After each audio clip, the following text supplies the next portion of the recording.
Hello and welcome back to the world of the spirit consciousness.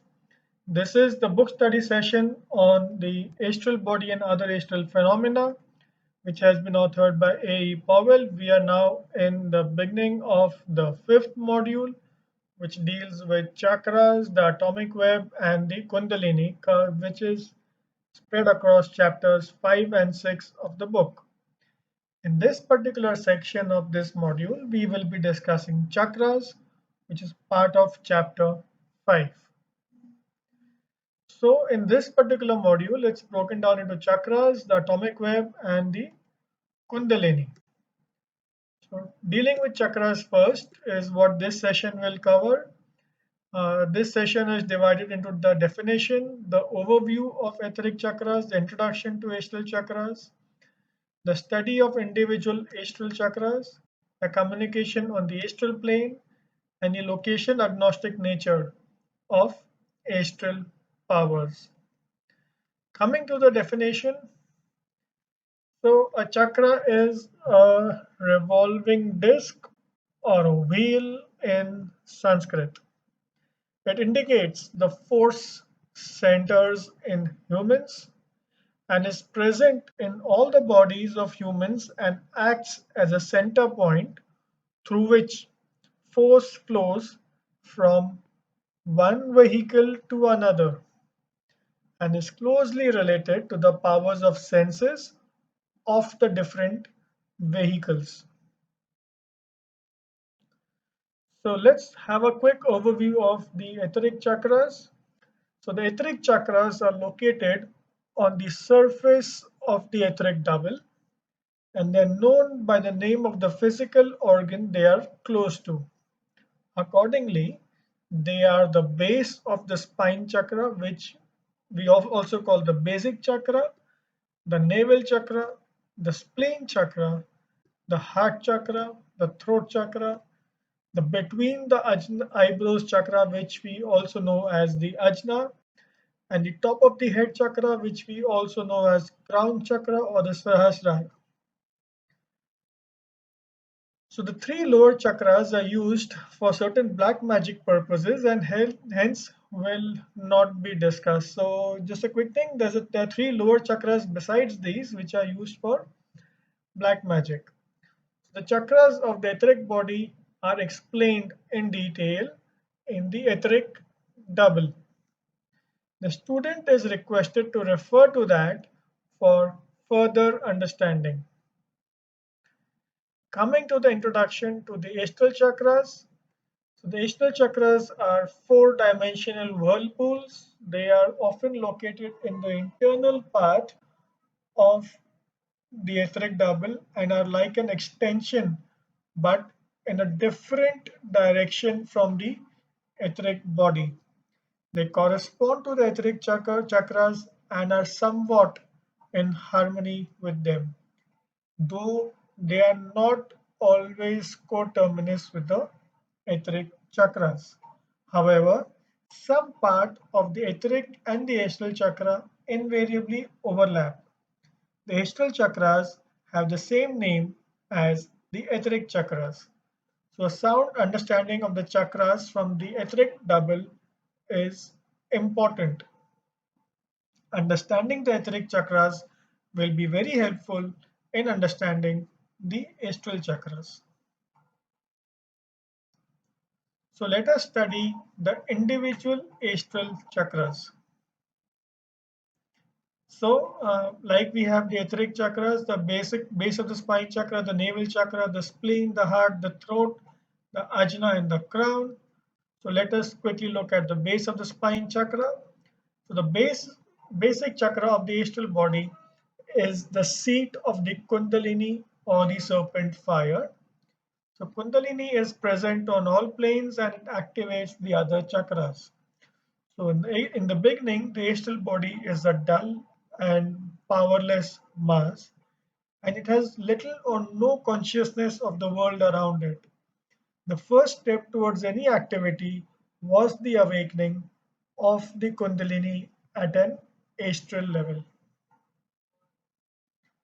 So coming to the navel chakra, So after awakening in the first chakra, the awakened Kundalini moves to the navel chakra.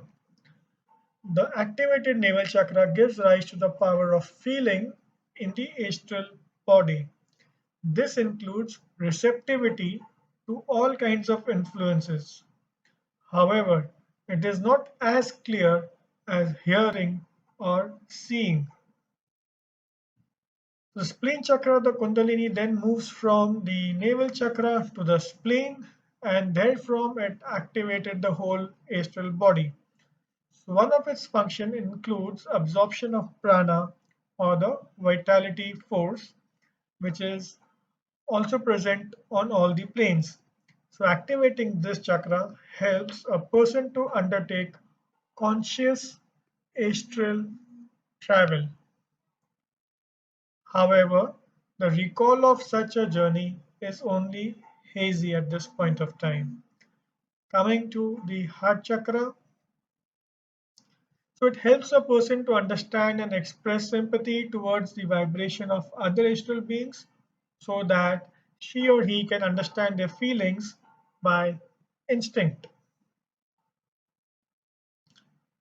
Throat chakra, so this chakra allows the power in the astral body, which is similar to hearing in the physical world.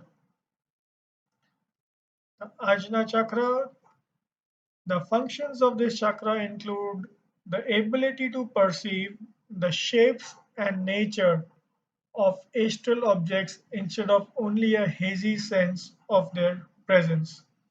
Apparently, the power to magnify even the smallest particle or astral particle to any size by will, like a like a microscope, belongs to the Ajna chakra. This helps a person investigating using occult to see tools to see and analyze the molecules, atoms, etc. The causal body, however, has the full control of this power. So the power of magnification is one of the siddhis, and it is described as the power of making oneself large or small at will in the Oriental books, and it is achieved by employing an extremely intricate temporary process. It involves deploying a temporary vision which is extremely small to magnify. Likewise, magnification involves deploying visual mechanism which is very large. This is different from the ability to function on a higher plane. So for example, the ability of an astronomer studying planets and stars is different from the ability to work amongst them. So, according to Hindu sutras, meditation in a specific part of the tongue can aid astral sight in humans. This statement refers to the pituitary body located over that part of the tongue. So, coming to the top of the head chakra, so this is called the crown chakra, and this provides all the total powers to an individual, and it appears to function in two ways. So when one type of person, the ajna chakra and the crown chakra, join at the pituitary body, this body is the only link between the physical and the higher planes for this type of an individual. In another type of person, the ajna chakra remains attached to the pituitary body, and the crown chakra is at an angle till its tip ends at the pineal gland. In such a case, the pineal gland is awakened and the line of communication is made directly to the lower mental, skipping the usual passage through the astral plane. So study of individual chakras is something that we have finished. Now let us look at communication on the astral plane. So the language on the mental plane, the thoughts transferred from one mind to another without any kind of words, and hence language does not matter. However, the language on the astral plane is not easy to describe.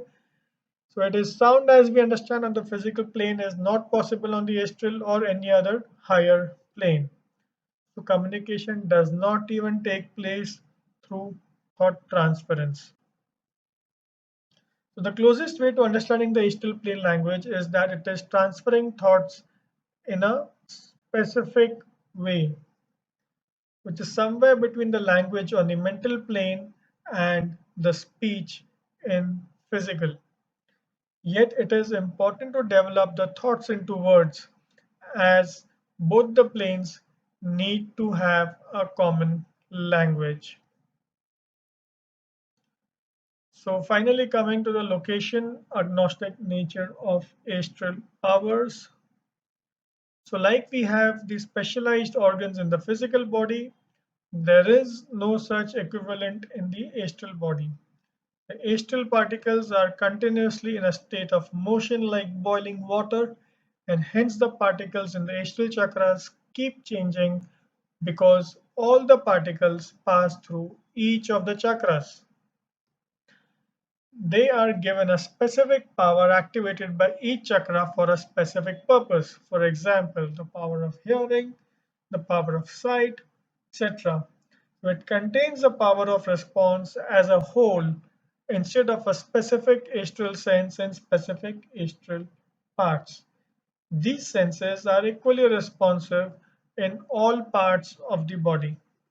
An individual who develops astral sight can use any part of the astral matter of his or her astral body to see the objects. So can see in the front and behind, above, below, or on either side. So this brings us to the end of this particular session. Our next session is the atomic web. Stay tuned.